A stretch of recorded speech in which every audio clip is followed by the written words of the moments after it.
There are these series that Mattel will release every year for cars. Radiator Springs, unless year 2013, in which we got Retro Radiator Springs, Piston Cup, or Dynaco 400, and, of course, well, the Super Chases, but that's not really a series, and, of course, the World Grand Prix. Let's take a look and go all the way back to 2013, the first year of this series. It was a pretty great line. Some new cars for that series included Rip Klutchgonski, the announcers with headsets, and I believe Alex Carville was new that year. And I believe Austin Littleton and Bruno Motoru, I don't know how to pronounce his name, were new that year too. So this series contained 17 cars in total, two packs, and the rest were singles.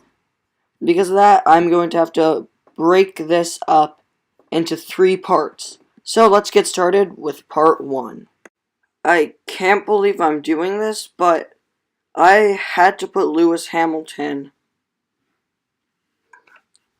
at the bottom of the list.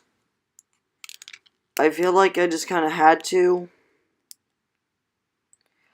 I mean, I love him. He's probably one of my favorite World Grand Prix cars. I love his character, and I especially love the fact that he actually spoke. There's just one major problem. His diecast and the character is just kind of bland. He doesn't have too many special designs or decals for the World Grand Prix, and that's not only a bad thing, but it's kind of a good thing because it makes him a bit unique by not being very detailed. That made no sense. Guys, I surprised myself a little bit when I realized that McQueen was not my least favorite car in the series, and that I wasn't going to put him as the worst. Mainly because, well, you see, guys, I just feel like usually I always put generic, plain old McQueen in the last spot.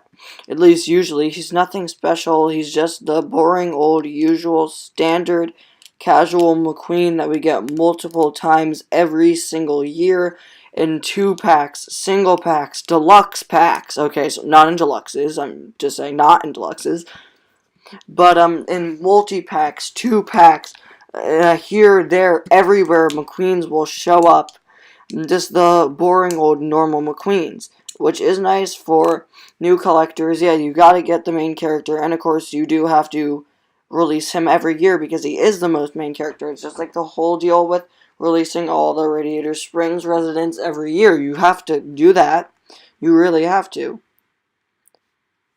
Actually, looking back through all the cars released in 2013, I have a big list here with all the ones released this year. Yeah, Doc isn't...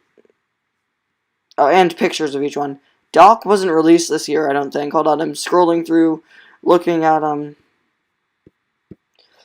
this website which has just a list of all the guys. Yeah, Doc was not released this year. But other than that, you have to release your main characters every year, honestly. So yeah, McQueen is basically only here because he's just got to be there, and we all just have to deal with him being there. He is definitely a nice McQueen, and he's full of cool designs. He's just a whole lot different than normal McQueen, which is why I didn't put him as last.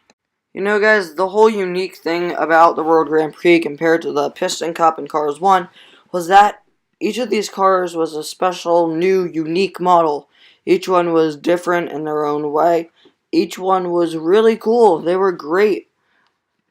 Each car was unique. It had different models. They all had different models, different expressions. You weren't just using the same old car over and over again with new designs and different sponsors. For Cars 2, for the World Grand Prix, you were releasing different cars with different models, each one with a different model, each one with a different design. Except for Max Schnell, you know. Yeah. There's kind of a problem with him. All of the Super Chases were just his model. They were in the movie, but, oh well. That's not why Max Schnell is on this list. That's just something I want to bring up. He honestly is a great car. He's pretty great. He's pretty cool. One of the better World Grand Prix guys, but I just feel like he is more generic compared to the insane level of detail on Carlo Veloso, Shu Todoroki, Miguel Camino. Some cars just, he does have those cool stripes, but some cars will just have plain designs, while other cars are just insanely decorated and detailed and looking great. Again, like Shu, like Carlo, like Miguel. Even Jeff Gorvette is like this. But Max Schnell, he's not as great, but he definitely is pretty cool. Guys, let me just quickly say, I absolutely love the pit crews in Cars, especially in the first Cars movie with all the Piston Cup cars when they released crew chiefs and pitties.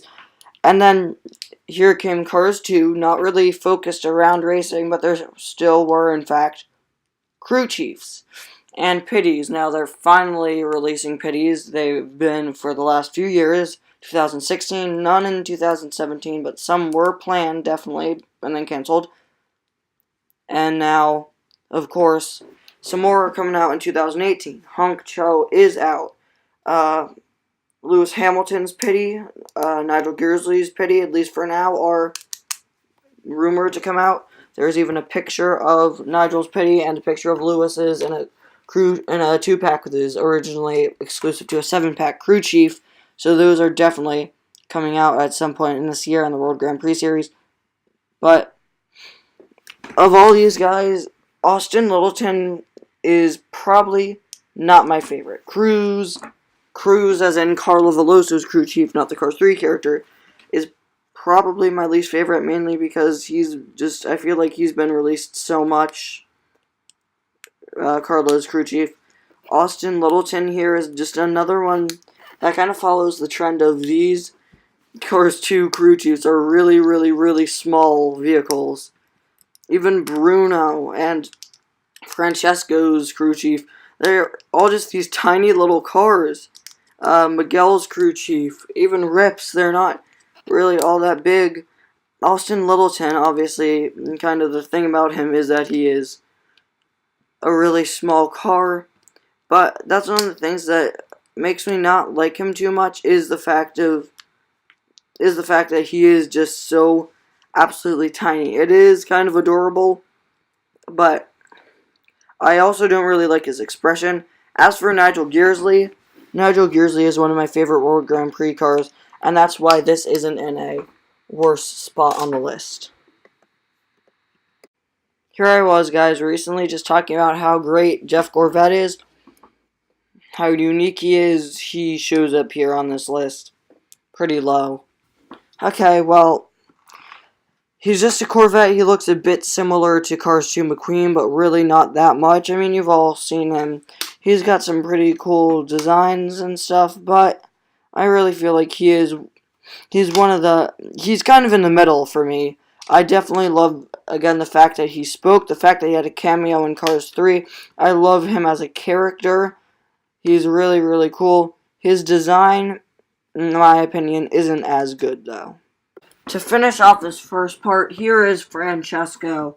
Of course, a main character in the Cars 2 movie. He's been released many, many times, and is definitely just one of those necessary releases.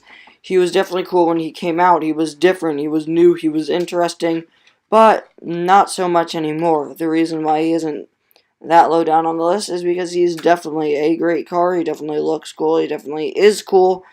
But yeah, again, a lot like Jeff, he lands in the middle for me. Anyway, guys, thank you all so much for watching, and I'll see you all in part 2, where we will go through the next 6 cars. We'll continue the ranking and go through the next 6 cars. And then after that, we'll go through the final 6. Or, sorry, I think it's a little more than 6. No, sorry, I believe it's 5. Yeah, it's 5. And we will see who the best is. Bye, guys.